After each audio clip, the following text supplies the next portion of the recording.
Nous allons étudier le daf Mem Het dans Masechet Nedarim et nous rappelons très rapidement ce qu'on a vu dans le daf Mem Zain. On avait vu que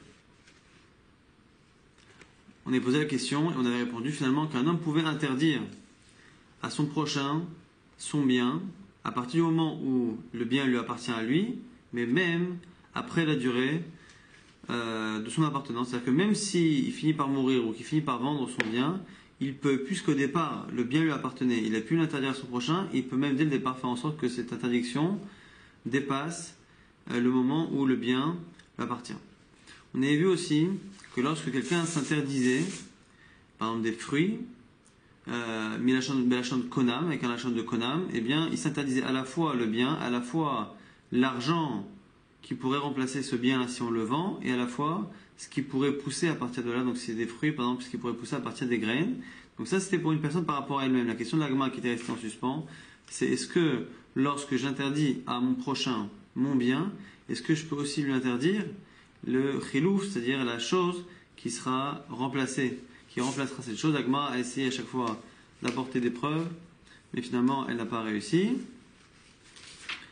Et finalement, la Gemara avait dit que la question, est-ce que je peux interdire ce bien-là et le chilouf, c'est-à-dire l'argent qui va être remplacé ou même le remplacement de cet objet d'autre chose, cette question-là était liée en fait à quel est le statut des chiloufim. Est-ce que les chiloufim ont le même statut que l'objet ou non, ça n'a pas le même statut, mais la raison pour laquelle je peux moi me l'interdire, c'est parce que je peux m'interdire quelque chose qui n'existe pas encore, chose que je ne peux pas faire par rapport à mon prochain. Donc la question restait en suspens jusqu'à ce que l'on reprenne la Mishnah qui est 4 lignes à la fin du daf Memzein Amoud Bet.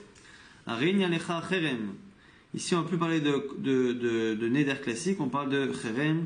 Cherem c'est quelque chose qui est donné soit au Kohanim, soit au Ekdesh. Si c'est au Ekdesh, à Surbanaa. Si c'est au Kohanim, c'est pas forcément, il n'y a pas de Isoranaa, mais en tout cas, Cherem, Stam, on a vu dans la Gemara, Cherem Stam, en fonction qu'on est en Yehuda ou en Galilée. En tout cas, la personne fait un Cherem ici qui rend la chose assour, interdite. Arin Alecha Cherem. Celui qui se rend lui-même interdit à son prochain en Cherem, Amouda assour, c'est l'autre personne qui est interdite. Areat alay Cherem. Tu es pour moi Cherem, c'est celui qui parle, qui est soumis à l'interdit, Anoder assour. Arin Alecha ve'at alay Shnem asurim. Si il dit je suis pour toi et tu es pour moi Cherem, et bien les deux sont interdits. Pour l'instant, pas de grand chidouche. Ushnem mutarim bedvar shelor le Bavel, mais les deux ont le droit de profiter des choses qui appartiennent à Olé Bavel, à ceux qui montent en Bavel, et quoi? Vasurim bedavar shel otarir, mais sont interdits chacun à ce qui appartient aux citadins, aux habitants de la ville. C'est quoi la différence? C'est que parmi les biens qui sont publics, il y a des biens qui sont publics mais qui appartiennent aux habitants de la ville, donc chacun a une part dedans. Et il y a des biens publics qui sont publics parce qu'ils sont FKR, c'est-à-dire qu'en fait, on a enlevé toute propriété et ils sont à la disposition de qui veut, du premier passant. Donc ce qui est Olé Bavel, ça appartient justement à tout le monde, parce qu'en fait, ça n'a pas de réchou, ça n'a pas de domaine, alors que ce qui appartient aux gens de la ville est interdit puisque chacun des deux a une part dans cette ville, donc a une part dans ces biens publics. Donc il faut faire une différence entre les biens publics qui appartiennent à tout le monde et les biens qui sont sans domaine, qui sont FKR. Et la Mishnah donne les exemples. Et Zéou Davar chez l'Orlé Bavel, quels sont des exemples de choses qui sont Orlé Bavel? Kegon, Harabaït, le Rabaït, les Hazarot, donc les cours qu'il y avait dans le Beth Amikdash, Habor, un puits d'eau chez Ben Saderer qui est en chemin justement pour aller au Beth Amikdash. Ve'ezeu davar shelo ta'ir, et qu'est-ce qui est interdit parce que justement c'est public mais ça appartient un peu à tout le monde et chacun a une part qui peut rendre la chose interdite à l'autre s'il y a un kherem entre les deux personnes. Kegon, exemple, Ahava, donc c'est les rues ou les grandes places de la ville. Amehatz, un établissement de bain, ou Betakneset, la synagogue. Ve'ateva vasfarim, teva c'est un endroit où il y a les sifrei Torah, et sfarim c'est tous les sifrei Ekdesh qu'il y a, sifrei Kodesh qu'il y a dans la choule, appartiennent un peu à tout le monde, et donc du coup, s'il y a un neder entre deux personnes, un kherem entre deux personnes, eh bien, il ne peut pas profiter de ces biens publics, ils ne pourront profiter que des choses qui sont FKR, ce qu'on appelle les davar Olé Bavel. La Mishnah enchaîne, il nous dit que si il écrit Vakotev Helko la Nasi, s'il y a un des deux, ou les deux même, chacun donne sa part au Nasi, donc au dirigeant, il dit voilà, j'ai une part dans les biens publics, cette part-là interdit à mon ami de marcher dans la rue, d'aller au Mechad, d'aller au Bet Knesset. Eh bien, je donne ma part au Nassi, aux dirigeants. Eh bien, ça marche, c'est moutar. Rabbi Yehuda Omer, Rabbi Yehuda là-dessus, il y a une marloquette. Lorsqu'il dit qu'il donne au Nassi, est-ce qu'on a donné l'exemple du Nassi, du chef du Ram Israël, par hasard, ou est-ce que c'est Dafka? Rabbi Yehuda Omer, Echad kotev le Nassi, Vechad kotev le Hediot, c'est la même chose finalement que soit Nassi ou n'importe qui d'autre. Mabel kotev le Nassi, la Kohen Hediot, qu'est-ce qu'il y a de différence entre les deux? Shakohen la Nassi, Shanok kotev la Nassi, et Tzarech les Akot. En fait, on peut dans l'absolu donner à quelqu'un d'autre. Simplement, il y a une différence. Si je dois donner ma part pour éviter que mon ami qui a un kharem par rapport à moi ne puisse pas profiter, donc pour le donner, je peux le donner à n'importe qui. Simplement, si je le donne à n'importe quel habitant, il faut que je lui fasse une zechia, il faut que je fasse un vrai acte qui fait un kinyan, qui fait que ma part est acquise à l'autre. Si par contre, je donne au Nassi, au dirigeant du Ram Israël, c'est pas kavod que le roi ou le dirigeant du Ram Israël soit obligé de se déplacer et de faire un acte d'acquisition. On estime que l'acquisition elle marche simplement par la parole. Donc en fait, nous dit ici Rav Yehuda, même si on peut le faire avec n'importe qui, chacun peut céder sa part à quiconque. Simplement, la Mishnah n'a pas choisi le cas du Nassi par hasard. Elle est venue nous apprendre au passage que non seulement on peut régler le problème du kherem en donnant sa part à un tiers, mais que si on le fait au Nassi, il y a une halakha spéciale qui fait qu'on n'a pas besoin de faire de zechia, d'acquisition classique.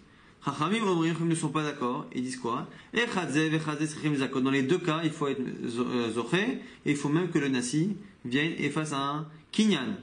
Donc du coup, selon eux, lorsque l'on a enseigné un cas où on parlait du Nassi, c'est en fait, c'est l'avdavka. Mais Nassi ou pas Nassi, c'est exactement pareil. Ça marche de la même manière et ça nécessite les mêmes conditions, c'est-à-dire une zechia. Donc c'est une marque entre Rabbi Yehuda et Chachamim. Tout le monde est d'accord que l'on peut à la fois faire acquérir au Nassi, à la fois faire acquérir à quiconque et à ce moment-là autoriser le cas du Kherem. Simplement, selon Rabbi Yehuda, le Nassi n'a pas besoin de faire une acquisition en bonne et due forme, alors que selon Chachamim, il est comme tout le monde. Rabbi Yehuda Omer, Enanche Galil, Tzrichim Nichtov, Shekva Kadu Avotehem Al Yedehem. Nous dit Rabbi Yehuda, la Gemara expliquera pourquoi, que les gens qui sont en Galil n'ont pas besoin d'écrire Ashtar, justement, pour faire acquérir leur part. Donc, lorsqu'il y a un Kherem et qu'on veut faire acquérir à quelqu'un d'autre, on n'a pas besoin, lorsqu'on est en Galil, d'écrire sur un shtar pour les faire acquérir.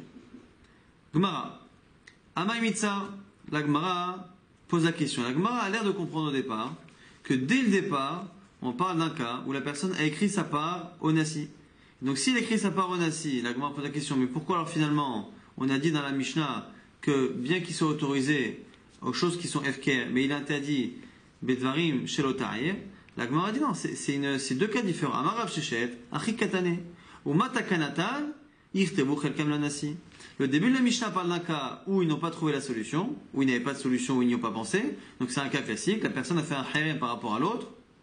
Si on parle des biens FKR, ils sont autorisés. Si on parle des biens publics, ils sont interdits. Et la Mishnah enchaîne et nous dit si tu veux trouver une solution, la solution, c'est justement c'est Irtebu qu'il écrive justement et sur un shtar et qu'on le donne finalement au Nassi, au dirigeant, où on a dit à quelqu'un d'autre à ce moment-là qu'on fasse une acquisition en bonne et due forme. La suite de la Gemara ici est en Sograïm, est entre parenthèses, car elle ne fait que répéter ce qui est marqué dans la Mishnah, sans que la Gemara vienne commenter. On va la lire, mais dans l'absolu, beaucoup ne tiennent pas cette partie-là de la Gemara, parce qu'elle ne sert strictement à rien. Rabbi Yehuda Omer, Echad kotev le Nassi, Echad kotev le Hediot, Uma ben kotev le Nassi, le kotev le Hediot, Kotev le Nassi, Tzarech le Zakot, Kotev le Hediot, Tzarech le Zakot, Chachamim omrim, Echad ze vechad ze, Tzarech le Zakot, Velo dibru ben Nassi et la Beové, ce qu'on vient de dire à l'instant, qu'il y a une marquette Rabbi Yehuda et Chachamim, est-ce que le Nassi a besoin d'acquérir comme un autre ou pas? On reprend la fin de la Mishnah. Rabbi Yehuda Omer, Enanche Galil, Tzrichim les Zakot. En Galil non plus, ils n'ont pas besoin d'acquérir. Pourquoi? Car leurs ancêtres l'ont déjà fait pour eux, ont déjà écrit pour eux. Et la Gemara nous explique le cas. Tanya, c'est une braïta. Rabbi Yehuda nous dit, un Galil, Kantaranin, les gens qui étaient en Galil étaient des gens qui étaient nerveux et qui avaient l'habitude de s'énerver. Et ils avaient l'habitude justement par nervosité, par énervement, de s'interdire justement leurs biens les uns aux autres. À cause de cela, ça posait des problèmes à cause justement des fameux biens publics dans lesquelles chacun a une part et qui permet finalement aux autres d'interdire à la fois les rues, à la fois les établissements de bain, à la fois les synagogues, à la fois les sifrei Torah et ainsi de suite. Et du coup, leurs ancêtres ont fait en sorte qu'en Galil, eh bien, tout Neder, dès le départ, chacun donne sa part. Les biens publics appartiennent en fait au Nassi, chacun donne sa part. Donc c'est la raison pour laquelle, finalement, les gens qui sont en Galil n'ont pas besoin d'annuler leur part, de la donner au Nassi ou à quiconque, puisque leurs ancêtres les ont déjà devancés. Nouvelle Mishnah. Mouda na'a mechavero, celui qui subit un Neder d'ana'a par rapport à son prochain, ve'elo mayochal, et il n'a pas de quoi manger, notno la'acher shum matana, ve'hala mutarba, une solution qu'on a déjà vue précédemment, c'est que la personne qui veut faire profiter de celui qui n'a pas le droit de profiter de lui, qu'est-ce qu'il fait? Il donne la nourriture ou l'argent qu'il veut lui donner à une tierce personne, en lui disant voilà, je te le donne, et à ce moment-là, la personne peut lui donner. La Mishnah enchaîne sur un cas, mais vous allez voir que dans ce cas a l'air de contredire la Mishnah, puisqu'on voit un cas où la personne a voulu faire cela, mais ça n'a pas marché. Maaseh be'echad Betchoron, Shaya Aviv, Muda Emeno Ana. Il y a une histoire qui s'est passée dans la ville de Betchoron. Un homme qui avait son père qui n'avait pas le droit de profiter de lui. On ne sait pas exactement quel est le contexte, mais en tout cas, cet homme-là avait un père et ce père n'avait pas le droit de profiter de lui. Vaya Massied Beno. Et le fils s'apprêtait à marier son propre fils. Donc le grand-père ne pouvait pas assister à la séouda qui se passait chez son fils. Donc le grand-père a fait un éder par rapport à son fils, et le fils qui reçoit du monde pour le mariage de son fils, du petit-fils donc, ne peut pas recevoir son père. Qu'est-ce qu'il dit? Amalachavero, Chatser ou Seouda, Netonim, je te donne ma cour, et je te donne la Seouda qu'il y a dedans. Mais il précise, Hinnan, alors chez nous on a He, mais le Ran, beaucoup de commentaires, le Bar, je crois, ma soeur Tachasse aussi, corrige et dit ce qui n'est pas un He, c'est un Aleph pour dire Einan, les Fanecha, mais ils ne sont devant toi, donc ils ne sont à toi, et la Kedesheavo Abba Veochal Aimanu Baseouda, que parce que je veux que papa, mon père, vienne profiter. Donc, l'homme ici qui est en train de marier son fils, et qui a un problème, qui ne peut pas inviter son propre père à cause du Neder que son frère a sur lui, eh bien, donne sa cour et sa Seouda à une tierce personne, et il lui dit à ce moment-là, je le fais parce que je veux que mon père vienne. Amar, alors qu'est-ce que lui répond l'autre? Im shelihem, s'ils sont à moi, rehem ukdashim lashamaim, moi je sanctifie cette cour et cette Seouda pour Akadosh Baruch Hu. Alors Malo lui répond, natatilecha et sheli, shitakdishem lashamaim, est-ce que moi je te l'ai donné pour que tu les donnes à Akadosh Baruch Hu? Sous-entendu, je l'ai donné pour que mon père profite.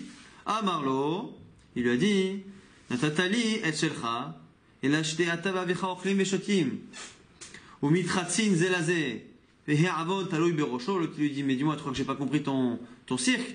Toi, en fait, qu'est-ce que tu as fait? Tu m'as donné cette cour pour justement que ton père vienne, comme ça vous transgressez le néder que lui a fait ou que tu as fait sur lui, je ne sais pas, mais que ce néder qui a été fait soit transgressé, que vous puissiez profiter et qui fait ensemble transgresser le néder et que le Avon il soit talouille sur sa tête, il parle de lui-même en fait, et que le talouille il soit sur ma tête. Amrou Chachamim, on dit là-dessus, Kol matana, she'ena she'im ikdisha te'ela mekudeshet, eina matana, tout cadeau qui est fait de telle sorte que si la personne elle cherche à sanctifier le bien qu'elle vient de recevoir, eh bien ça ne marche pas, eh bien c'est pas un cadeau. Donc du coup, dans ce cas-là, ça n'a pas marché. Puisque dans leur discussion, celui qui donnait le cadeau, la cour et la Seouda, a montré qu'il n'acceptait pas que l'autre fasse un Ekdesh, eh bien Chachamim on dit voilà, c'est typiquement le cas d'une matana qui n'est pas une matana, et donc du coup, ça ne marche pas. La Gemara tout de suite objecte, c'est l'histoire. En général, lorsqu'on a un din dans une Mishnah, et que dans la foulée, on donne un ma'aseh, une histoire, en général, c'est un ma'aseh qui vient toujours illustrer la halakha, et non pas la contredire, sinon il faut dire, un pense moutar, l'autre il pense assour, et celui qui pense assour, ma'aseh, on te raconte une histoire qui vient prouver, mais on n'a jamais vu qu'on a un ma'aseh, un acte qui vient illustrer, non seulement ne pas illustrer une halakha, mais illustrer l'inverse d'une halakha, c'est l'histoire quand on avait une histoire pour contredire. Hasurem et hasra vachikatane, non, il manque une transition dans la Mishnah. On a dit dans la Mishnah que lorsqu'il y avait un éder entre deux personnes, on pouvait donner à un tiers. Et ce tiers, à ce moment-là, fait profiter à la personne qui a le néder. Ce qu'on a oublié de dire comme transition, c'est que si par contre, la fin de ses paroles ou de ses gestes, on verra. Si ce qui se passe à la fin montre que dès le départ, il ne voulait pas réellement donner, mais c'était juste une manière de contourner le Issour du Neder, à ce moment-là, ça ne marche pas. Et c'est là-dessus que la Mishnah enchaîne et nous dit Maaseh Bechad de Betroron. C'est aussi l'histoire qui s'est passée à Betroron, que justement, c'est l'illustration de ce qu'on vient de dire, que lorsque l'on a une situation qui prouve que la personne ne voulait pas réellement donner, simplement contourner l'histoire du Neder, et bien dans ces cas-là, on voit que ça ne marche pas. La preuve, c'est que Kharamim ont dit que comme on voit qu'il ne veut pas qu'il le rende Ekdesh, machma qu'on voit qu'il ne l'a pas réellement donné, il voulait simplement que son père profite, il voulait contourner le Neder, donc du coup c'est pas une matana, et le Neder continue de poser problème. Là-dessus maintenant, donc Omar Senami, Betroron, Mechad, Dava, Sofor, Mocher, Hatriato, donc le Maaseh vient illustrer cette halakha-là. À ce propos, la Gemara va rapporter deux versions de Rava. Lorsqu'on dit Sofo, Mocher Hatriato, que la fin finalement illustre le début, que dès le départ, à la fin on se rend compte que dès le départ il avait l'intention de contourner le Neder. La Gemara ici va donner deux avis de Rava. Rava dit quelque chose, mais on ne sait pas exactement ce qu'il a dit, on a deux versions. Est-ce que finalement, ce qu'on appelle Sofo, Mocher Hatriato, que la fin nous montre son intention, c'est que lorsqu'il l'a exprimé de manière explicite par la parole, ou simplement le fait que l'on voit ça par la situation. Amar Rava, première version de Rava. Lo shanu ela de amarle, veina lefanecha ela kede sheyavo abba, aval amarle shiyu lefanecha sheyavo abba, midatra ou de amarle. Il faut qu'il dise de manière précise. Quand est-ce que c'est un problème? C'est lorsqu'il dit attention. Ena lefanecha, ils ne sont devant toi, ils ne sont pour toi que pour que mon père vienne. Mais s'il lui a dit, je te donne cette cour et cette séouda pour que mon père vienne, bon, c'est une manière de dire que j'aimerais bien que mon père vienne et j'aimerais bien que tu acceptes qu'il vienne, mais ça ne veut pas dire que sans cela, la vente est annulée. Enfin, le don est annulé. Lishna harina amrinla, il y en a qui disent que c'est une autre version que Rava a dit. Amar Rava lot et mata amade amale, justement exactement l'inverse. Ne crois surtout pas que c'est exact, que c'est Dafka lorsque la formule a été dite comme celle de la Mishnah, c'est-à-dire Vina lefanecha, qu'il a dit attention, ça n'est à toi que si. Non, ou des assos. Aval amarle hein lefanecha shavo abba veyochal muta. Mais donc tu pourrais penser que dans le cas où il a simplement dit je te donne pour que mon père vienne, ça marche. Non, c'est pas vrai. Et là filou amarle hein lefanecha yavo abba veyochal asso. Lui pense que non. Même si finalement, il n'a pas dit les choses de manière explicite. C'est-à-dire qu'il n'a pas dit, attention, je ne te les donne que à la condition que, non. Même s'il n'a pas dit ça, même s'il a dit, je te donne, et je te les donne parce que j'aimerais bien que papa vienne, même si finalement, dans ces mots, c'est pas clair, au final, même si c'est pas les mots qui sont explicites, la situation, elle est, la sérouda, elle est, on sait très bien que c'est mariage de son fils, on sait très bien que toute personne qui marie son fils invite son propre père, et donc on sait très bien que c'est parce qu'il est bloqué par rapport au Neder, qu'il veut que son père profite de la sérouda de son fils. Et donc, entre sa phrase, qui même si elle n'est pas parfaitement claire, mais la phrase, le contexte, veut que, donc du coup, on a une marque ici entre les deux versions que l'on a de l'enseignement de Rava. Est-ce que, lorsqu'on dit finalement que lorsque la situation, après coup, nous montre que dès le départ, il ne voulait que contourner le Neder, on a une marque entre les deux versions de Rava. Est-ce que cette ochara, cette preuve, doit venir d'une parole, d'une condition qui est émise de manière claire, explicite, ou simplement le fait que la situation, la sérouda, la situation prouve, c'est suffisant déjà pour estimer que c'est pas bon, que c'est matin de Betroron et que ça ne marche pas. Ha'u gavra, de avale bara, de aveshamit, qui paie des chitana. On avait un homme qui avait son fils qui avait tendance à voler, il volait du lin. Il volait comme ça des gerbes de lin, il les volait. Bon, en tout cas, il avait un fils qui ne se comportait pas comme il faut. Pour essayer de le remettre dans le droit chemin, il l'a pris au chantage, il lui a dit Asrin o lenirse, allez, je t'interdis mes biens. Donc il a interdit à son fils de profiter de ses biens. Il dit voilà, mon fils, si tu veux gagner de l'argent en volant, sache que tu en perds parce que tu ne prendras pas mon argent. Amroulé, ils lui ont dit Vei havai, barberar surma merabanan. Ils lui ont dit, les gens me disent mais attends, tu te rends pas compte? Imagine ton fils, ok, il ne mérite pas. Imagine ce même fils-là, eh bien, il finit par avoir un fils qui lui-même devient un jour un Tamid Chacham extraordinaire, qui justement lui mérite d'avoir ton argent, ton héritage, et ce serait justement une bonne chose. Donc, tu te rends pas compte qu'en faisant le Neder d'interdire à ton fils, eh bien, ton fils ne pourra pas, à ce moment-là, hériter de toi, et donc à ce moment-là, ton petit-fils non plus. Qu'est-ce qu'il a dit? Amar Lehon, il leur a dit, Likne Haden, Vehi Avai Bar Berit, on va Merabana, Likne. Allez, je les donne à mon fils, je veux bien que mon fils les prenne. Je veux bien que mon fils acquiert mes biens, mais si il a un fils sur Merabana, oui, mais sinon, je ne veux pas que l'acquisition, elle marche. Donc, il a fait une acquisition pour son fils, mais conditionnée au fait qu'il finisse un jour par avoir un petit-fils de cet homme-là qui est Tamid Chacham. La Gemara dit Maï. Est-ce que ça marche? Est-ce que finalement, il a réussi à faire acquérir à son petit-fils en passant par son fils, mais en sachant que cette condition-là, ce don-là est conditionné? Et là, il s'en a une marloquette entre les gens de la ville de Pumbedita et Rav Nachman. Amré Pumbedita et les gens de Pumbedita disaient Kene alminat leaknotu, c'est qu'il y a une acquisition à la condition que la personne qui acquiert refasse acquérir à une autre personne. Et nous on pense, les gens de Pumbedita, que lorsque je donne à quelqu'un, mais je ne lui donne qu'à la condition que lui-même le redonne, mais finalement c'est pas un don. C'est pas un don. Le don, le minimum du don, ça ressemble un peu à ce qu'on dit dans la Mishnah, à ce qu'on dit Chachamim sur Matanat Betroron, et justement la Gemara essaie de comparer, qu'ils ont dit Chachamim que si tu donnes à quelqu'un, mais que tu l'empêches de donner au Ekdesh, donc tu l'empêches d'en faire ce qu'il veut, et de le donner lui-même, et bien du coup c'est pas une matana, c'est pareil. Si tu donnes une matana, mais que tu l'empêches de le garder, tu l'obliges à le donner à une autre personne, c'est pas une matana. Rav Nachman n'est pas d'accord. Rav Nachman Amar, Kane, ça marche. Celui qui donne quelque chose à quelqu'un juste dans le but qu'il le donne à un autre, ça marche. Quelle est la preuve ici de Rav Nachman? Soudara, Kenal Menat Leagnotu. Le Kinyan Soudar, Kinyan Khalipin, lorsque l'on fait une vente, par exemple une vente d'un champ, on peut acquérir de plusieurs manières, avec de l'argent, avec une chazaka, un coup de bêche ou un coup de pioche dans le champ.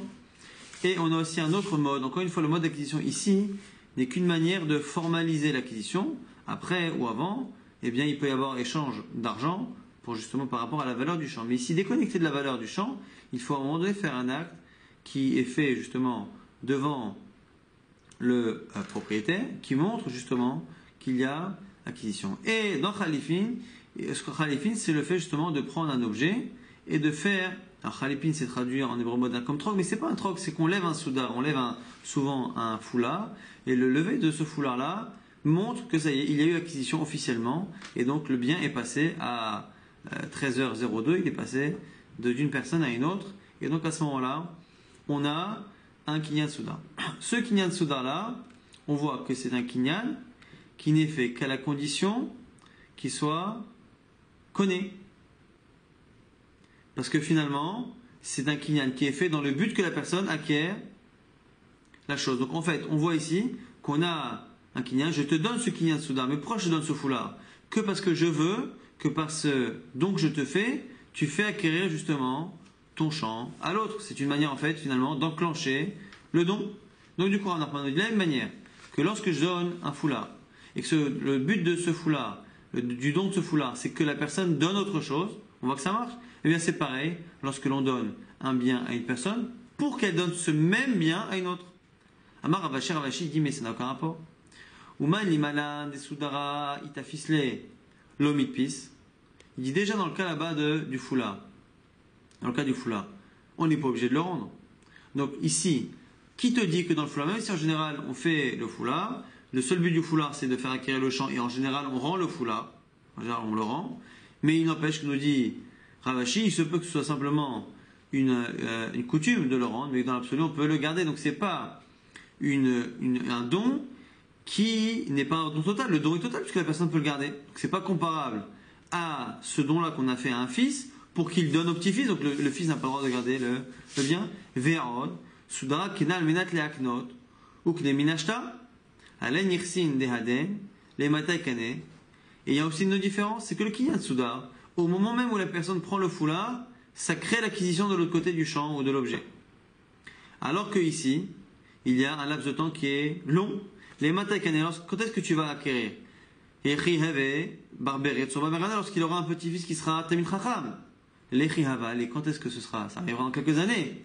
Adar Soudara les marées, à ce moment-là, le Kinyan n'a pas tenu. Le Kinyan est trop, il y a trop de temps entre le Kinyan et sa condition. Il a dit, je te donne ce bien-là à condition que tu aies ton petit-fils qui soit, ton fils qui soit Tamid Chacham, donc mon petit-fils qui soit Tamid Chacham, mais entre le moment de l'acquisition et le moment de la condition, eh bien, il y a un temps qui est trop long. Donc, c'est deux raisons pour lesquelles on nous dit ici Ravashi qu'on ne peut pas apprendre du Kinyan Souda que finalement cela marche de faire une acquisition à la condition de donner à quelqu'un d'autre.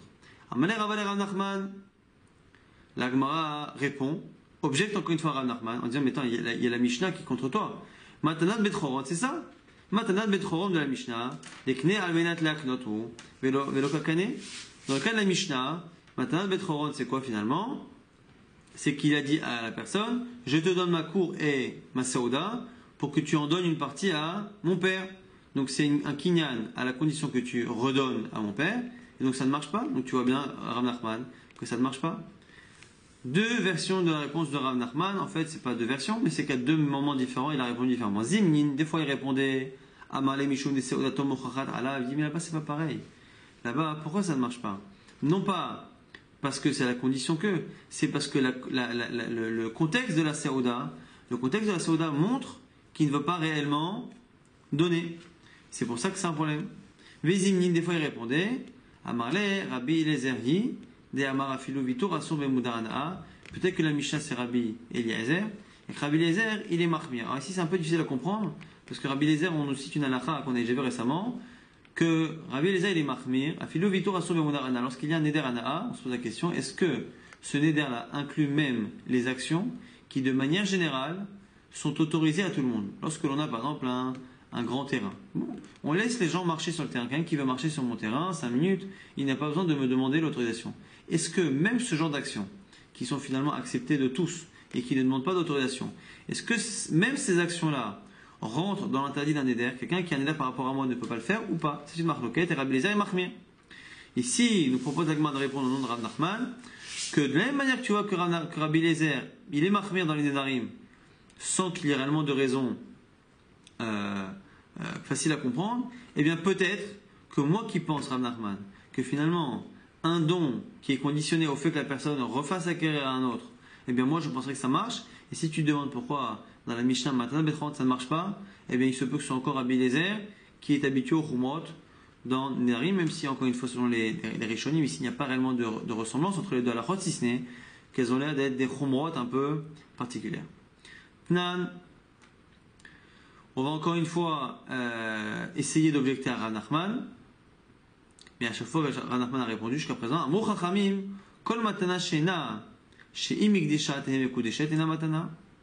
a dit dans la Mishnah que finalement, tout don qui justement est fait de telle sorte à ce que la personne, si elle veut tout donner au Beth Amikdash, ça ne marche pas, eh bien ce n'est pas un don. La Mishnah demande pourquoi il y a marqué kol, tout. On aurait dû dire matana, en général, le mot tout est toujours un mot qui est en trop, qui nécessite un limoud, un apprentissage en plus.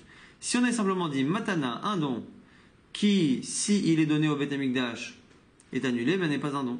Pourquoi on dit kol? Kol, c'est pour rajouter un autre cas. C'est quoi kol? La Gemara propose. La tuima, et la tuima hamilta, des chamit kefé, peut-être que c'est justement le cas que l'on cite. Peut-être que c'est quoi kol, justement? C'est pour te dire que non seulement celui qui fait un don, et qui veut que ce don ne soit pas sujet à Ekdesh, ça ne marche pas, kol, tous, les cas similaires, pour te rapporter même un autre cas, c'est celui qui, non, c'est pas qu'il interdit à la personne de le donner au Ekdesh, c'est qu'il oblige la personne de donner à une autre. C'est le cas de chez nous. Celui qui a un fils qui ne veut pas faire hériter, mais qui veut faire hériter qu'à la condition qu'il donne éventuellement à son petit-fils. Donc du coup, Rav Nachman, la Misha serait contre toi, mais c'est pas marqué clairement, c'est marqué kol, marqué tout. Donc on a dit non, peut-être que kol c'est bien prendre autre chose. Lo, liatu ilishna batra, deshmarte de rava. Peut-être que non, peut-être que la fin de la Mishnah est venue nous apprendre la version de Rava. Rappelez-vous, Rava avait dit deux versions de ce qu'il avait dit. Est-ce que lorsqu'on dit que la fin de la Saouda prouve qu'il ne voulait pas faire un don, c'est quoi? Est-ce que c'est quand il l'a dit explicitement ou même lorsque la situation le prouve? Eh bien, peut-être que le kol ici vient nous apprendre ça. Que kol, c'est venu nous dire que non seulement lorsqu'on parle, mais lorsque la situation montre qu'il ne veut pas réellement donner, eh bien finalement le don est annulé et le neder reste en place. Et donc, du coup, finalement, sur les 3 objections que l'on a sur Rav Nachman, on n'a pas finalement réussi à répondre à toutes les questions. On va très rapidement reprendre tout ce qu'on a vu dans le DAF d'aujourd'hui. On a vu que lorsqu'il y avait un débat entre 2 personnes, eh bien, il y avait une différence entre les biens publics et les biens FKR. Les biens qui étaient publics, qui appartiennent un peu à tout le monde, sont interdits et donc interdisent à la personne de profiter de la synagogue, du Beth Hamikdash, du Beth Knesset, ainsi de suite. Par contre, les biens qui sont FKR, qui sont donnés, qui n'ont plus de propriété, comme les puits, le Beth Hamikdash, ainsi de suite, eh bien, du coup, la personne peut en profiter. On ne dit pas que chacun a une part dedans qui interdit à l'autre, qui est un éder, d'en profiter. On a vu la solution dans les biens qui sont publics. La personne doit donner sa part au nasi, au dirigeant. Et on a vu aussi que finalement, au dirigeant ou à quelqu'un d'autre. La seule différence, c'est qu'on a une marloquette. Selon certains Rav Yehuda, lorsque je donne au nasi, je n'ai pas besoin de le faire acquérir en bonne et due forme, alors qu'une tierce personne, oui.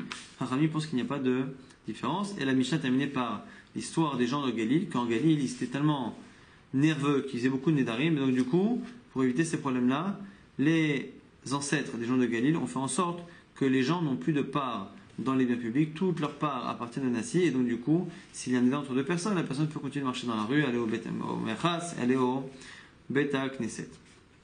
On avait vu dans la Mishnah que lorsqu'il y avait un débat entre 2 personnes, eh bien, on pouvait contourner le neder en donnant à quelqu'un et que cette personne lui donne. Simplement, on a vu dans la suite qu'il ne faut pas, par contre, que ces mots ou la situation prouvent de manière explicite qu'il ne donne qu'à la condition que l'autre finisse par profiter. Et donc c'est le fameux cas de Betroron, où finalement un type il a dit à quelqu'un qui voulait que son père profite d'une Souda, il a dit je te donne la cour et tout à la condition que, et on voit finalement que même si c'est pas, on a une marque dans la Gemara, est-ce que c'est Dafka lorsque c'est dit précisément, ou même lorsque la situation le prouve, et ça a l'air d'être la deuxième version qui est retenue, que rien que si la situation le prouve, c'est déjà finalement suffisant pour faire en sorte que le don ne soit pas effectif.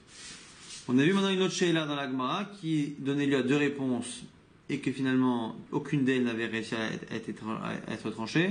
On avait une sheila, est-ce que lorsque l'on fait un don à la condition que la personne donne à une autre, on a vu que si la personne fait un don à la condition que la personne ne puisse pas le rendre ekdesh, ça ne marche pas. Mais est-ce que je donne à quelqu'un dans le but qu'il donne à un autre, est-ce que ça marche? C'est le cas d'un homme qui ne voulait pas que son fils profite de lui à cause de son mode de vie, mais qui aurait bien voulu que son petit-fils éventuellement en profite.